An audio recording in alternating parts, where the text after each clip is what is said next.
Hi everyone. Welcome to English Story School. Have you ever stopped and asked yourself, how bad do you really want it? Think about it for a second. We're all chasing something in life: success, happiness, freedom, or maybe just a little peace of mind. But what does it really take to get there? What would you be willing to sacrifice to make your dreams a reality? Chapter 1. The Moment of Realization. Let me tell you a story. It was a cold winter morning, the kind where the air bites at your skin and your breath becomes visible in the stillness. The streets were bathed in the soft glow of early morning light, but the city still seemed to be in slumber.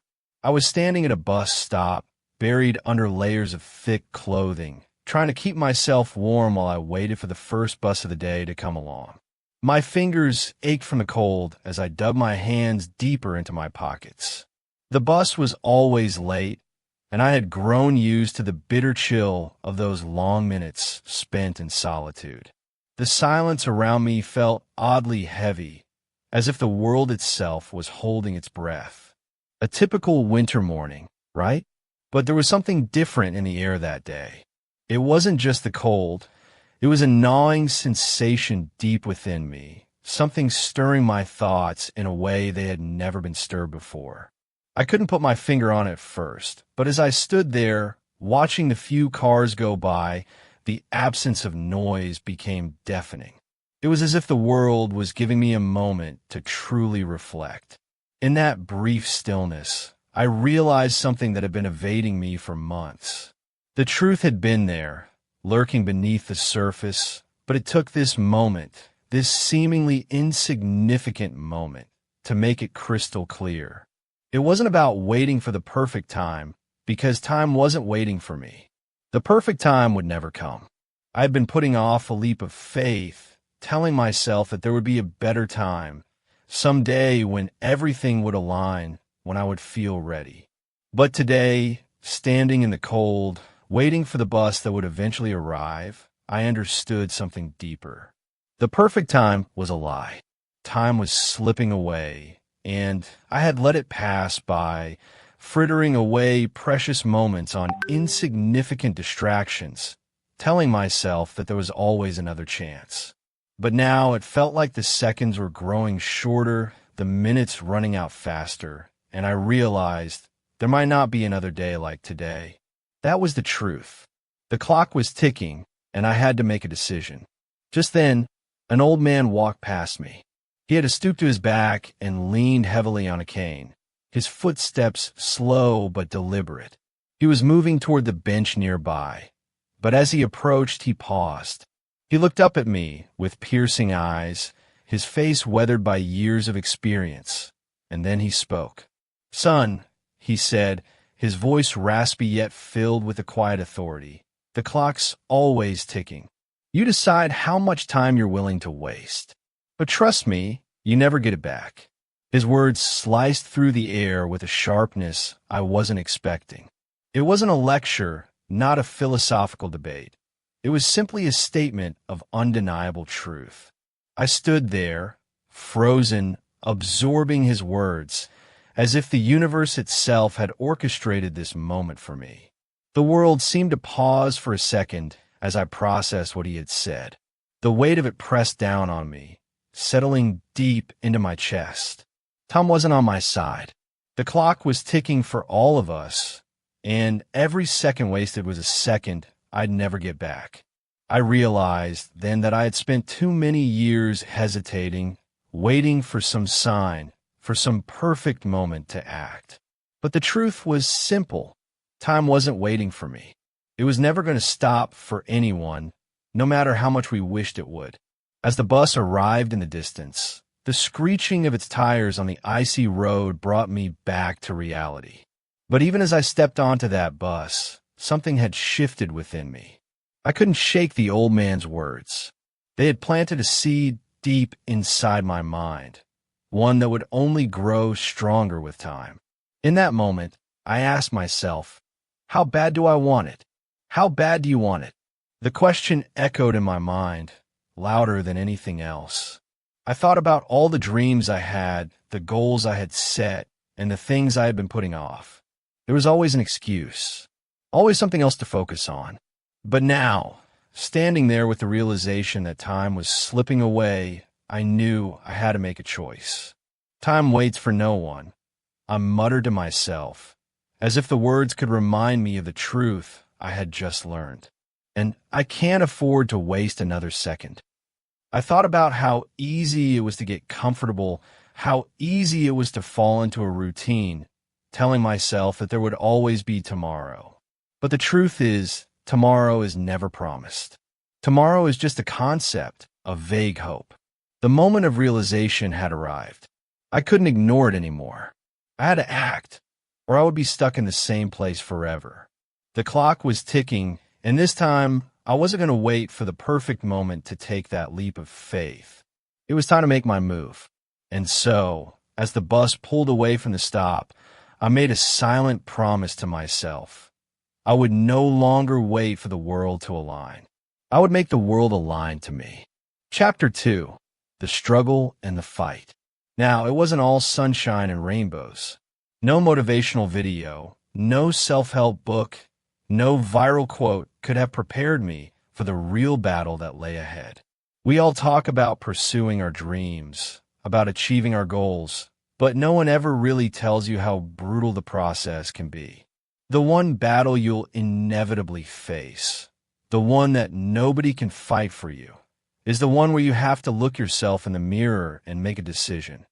Are you ready to push through the pain, the doubt, and the fear that come with chasing something bigger than yourself? At first, everything felt like a mountain I had to climb alone. Every single step forward seemed like an uphill battle. I remember those first days, the late nights working on ideas that never seemed to work, the constant setbacks that made me question if it was all worth it. I was exhausted, physically and mentally, drained by the weight of my own doubts. But the hardest part was fighting the voices of doubt that were both internal and external. There were people, some close to me, who didn't understand. They couldn't see the vision. They couldn't feel the fire I had inside me. And worse, there were whispers everywhere. You'll never make it. You're not good enough. You're wasting your time. It was relentless, like a storm crashing against the door of my mind, threatening to break me. There were moments when I felt like I was standing on the edge, ready to fall, with no one there to catch me. But then, in the midst of that storm, there was something that kept me going, something that brought me back when I was ready to quit. It was the thought of that clock ticking, relentlessly moving forward. Tick, tick, tick. The world wasn't slowing down for me, and neither was time. I could feel the seconds slipping away like sand through my fingers, and in that moment, I realized I couldn't afford to stop. Not now.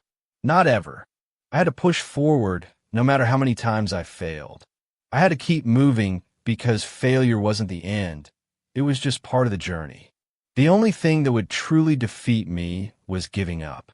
But oh, how easy it would have been to give up. There were days when the weight of it all felt unbearable. The exhaustion, the frustration, the fear of failure. There were moments when I thought, maybe I'm not cut out for this. Maybe I'm just not strong enough.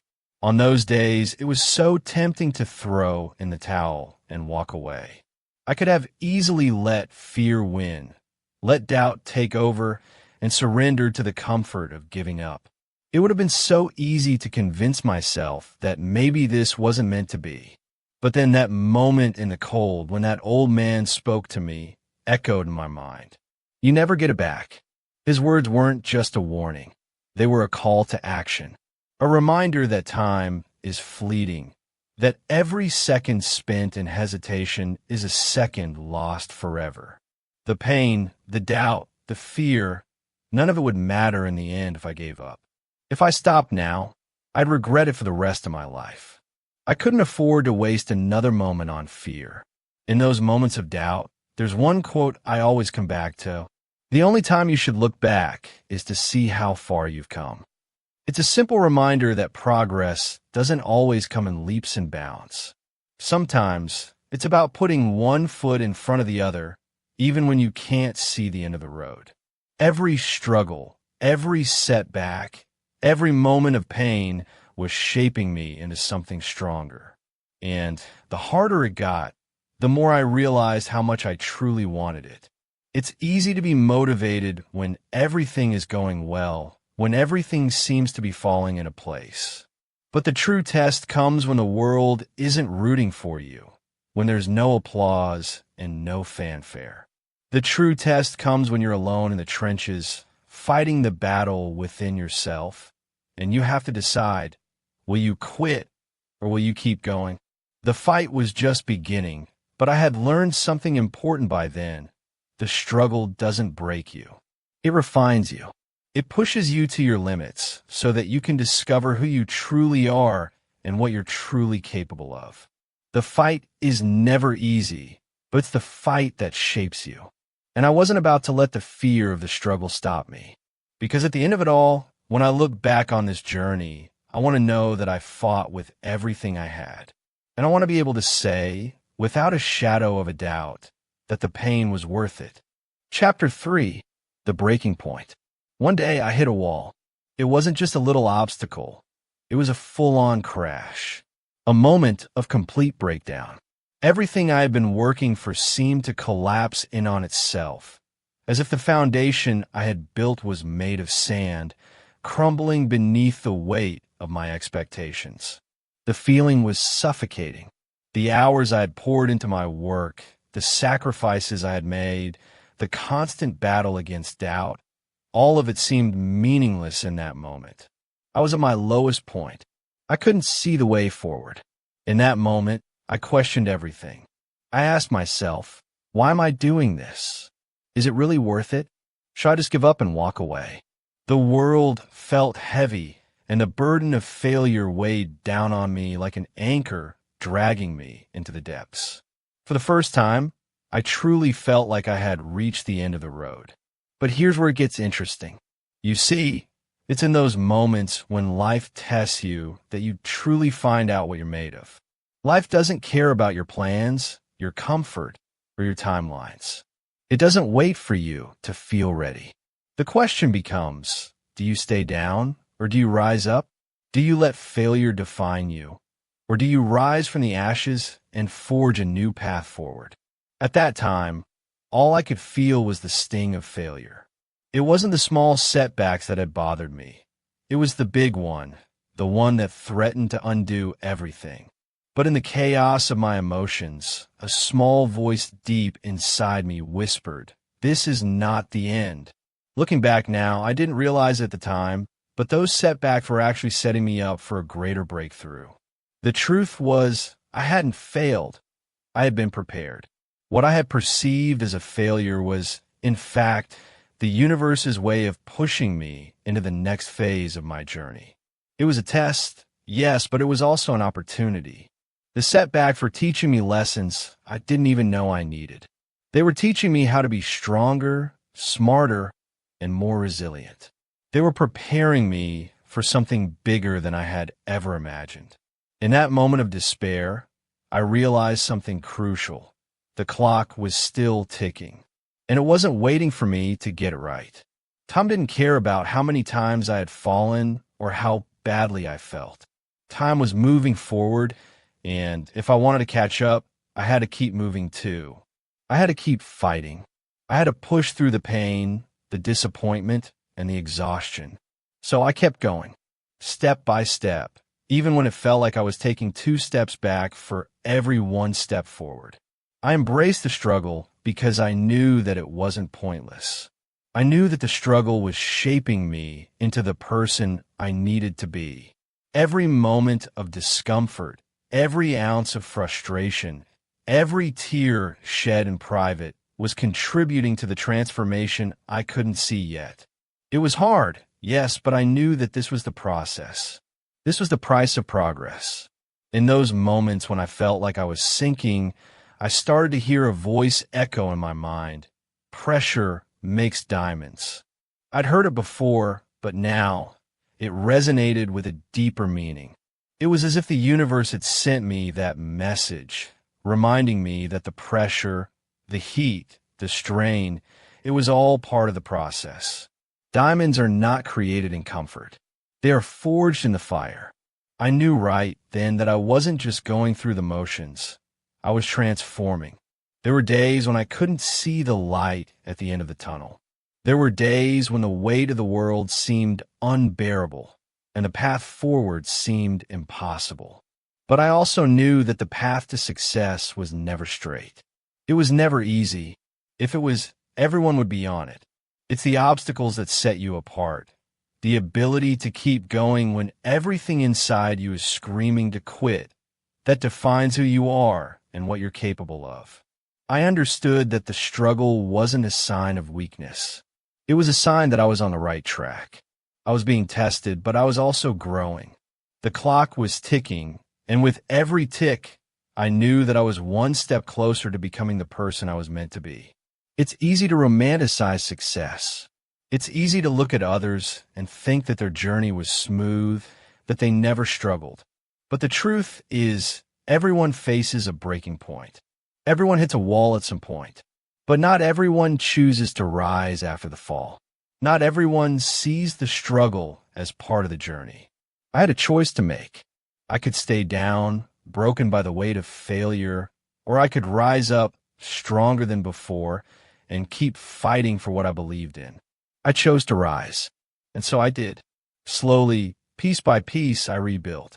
Not just my dreams, but myself. Chapter 4, The Breakthrough. Then came the day when everything changed. It wasn't one grand, defining moment that made the difference.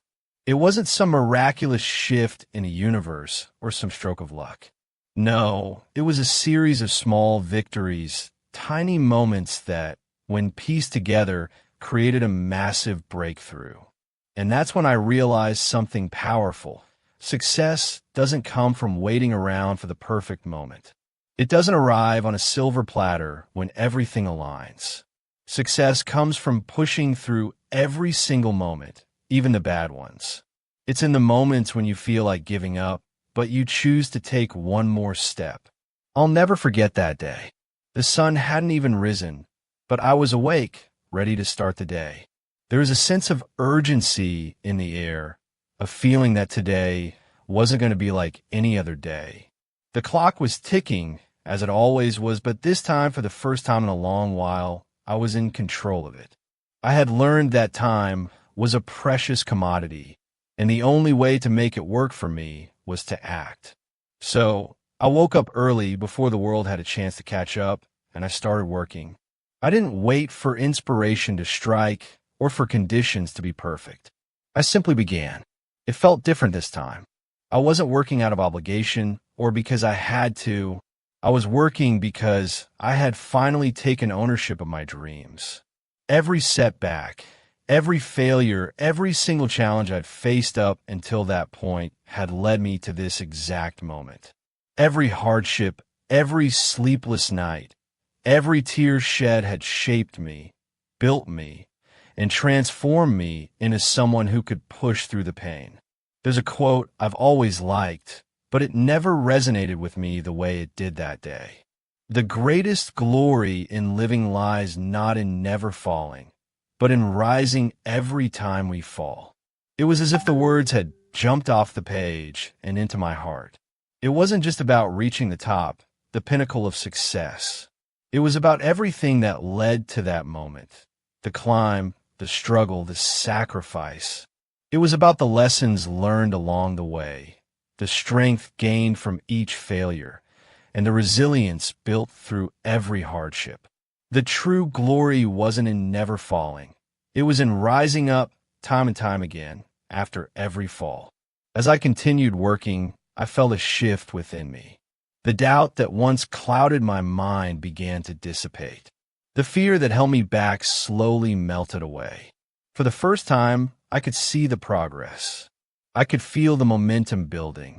I realized that the breakthrough I had been waiting for wasn't something that just happened all at once. It wasn't a lightning strike of inspiration. It was a culmination of all the hard work, all the small victories, and all the persistence I had shown when it would have been easier to quit. The breakthrough wasn't about achieving some grand success. It was about shifting my mindset. It was about understanding that the path to success wasn't linear. There would be peaks and valleys, highs and lows, but it was in the lows that I had learned the most. It was in those moments of struggle that I had found the strength to push through. The breakthrough wasn't just a destination. It was a transformation. I stopped looking at failure as something to fear. I stopped seeing setbacks as signs that I wasn't meant to succeed. Instead, I started viewing them as lessons, as opportunities to grow, as stepping stones leading me closer to where I wanted to be. I realized that success wasn't the absence of failure. It was the persistence in the face of it. Every time I fell, I learned. Every time I got knocked down, I rose up stronger. That was the key. That was the secret. And as I sat there, reflecting on all that had happened, I understood that this moment, this breakthrough, wasn't just about achieving a goal. It wasn't just about the finish line. It was about the journey. It was about the person I had become along the way. The road to success had never been about a destination. It had always been about the person I was becoming. In that moment of clarity, I understood that I wasn't waiting for the perfect moment anymore. I was creating it. I was making my own moments. And every small victory, every decision to keep going despite the odds, was the breakthrough. I had already achieved more than I had realized. The breakthrough wasn't something that would happen at some future point. It had already happened. The breakthrough was in the way I approached each day. The breakthrough was in my persistence, my resilience, and my belief that I could keep going no matter what. The clock was still ticking, but now I was the one in control. Chapter 5, The Lesson. So what is the lesson in all of this? After everything, the struggle, the setbacks, the breakthroughs, what is the one thing I've learned that I wish I could share with you? It's simple, yet profound. Time waits for no one. The clock keeps ticking, whether we like it or not, whether we're ready or not. It keeps moving, relentless and unforgiving. But here's the kicker. While time doesn't care about us, we hold the power to decide how we use it, the power to shape the story we want to tell, the life we want to live. Time doesn't decide our fate. We do. The question isn't whether we have enough time. We all have the same 24 hours in a day. The question is, how bad do we want it? How much are we willing to fight for it? How much are we willing to sacrifice in order to take control of our time and make those dreams a reality? As I look back on this journey, I realized something I hadn't understood at first. Every setback, every failure, every moment of doubt, it was all part of a greater plan. A plan that was built not by the perfect moments, but by the imperfect ones. The struggles, the pain, the fear, it was all shaping me. Time didn't wait for me to be perfect, and neither did my dreams. They didn't care about my doubts. They didn't care about my fears. They were always there, waiting, ready for me to take action. And that's the real lesson here. It's not about waiting for the perfect moment or the right circumstances. It's about showing up, even when it's hard, even when you feel like you can't go on. Time is moving, and if you're not making progress, you're falling behind. Every moment, every second, every minute is an opportunity to take one more step toward your dreams. The clock doesn't wait for you to feel ready, so you have to move, even when you feel uncertain. It's the doing that counts. Let me leave you with this. Time doesn't care if you're ready or not. It's not waiting for your perfect moment. It's ticking every second, every minute, every hour. And the real question is, how badly do you want it? How far are you willing to go? Because every tick of that clock is an opportunity for you to move closer to your dreams. Every moment is a chance to change your life, to make a decision that will take you one step closer to everything you've ever wanted. And that, my friend, is a chance you don't want to waste. Think about it. Every minute you spend doubting yourself is a minute you'll never get back. Every second you waste feeling sorry for yourself is a second that could have been spent moving forward, learning, growing. Time is the one thing we can never get back. Once it's gone, it's gone. And that's why you can't afford to wait for the perfect moment or the right time. There's no such thing. There's only now. Only the time you have right in front of you. With that said, thanks for watching, for listening, and for allowing me to share this journey with you. If you've taken anything away from this, I hope it's this. Don't wait for the stars to align. Don't wait for the right circumstances. The perfect moment doesn't exist. All you have is now. So, ask yourself, how bad do you want it? Because the clock is ticking and your dreams are waiting. Until next time.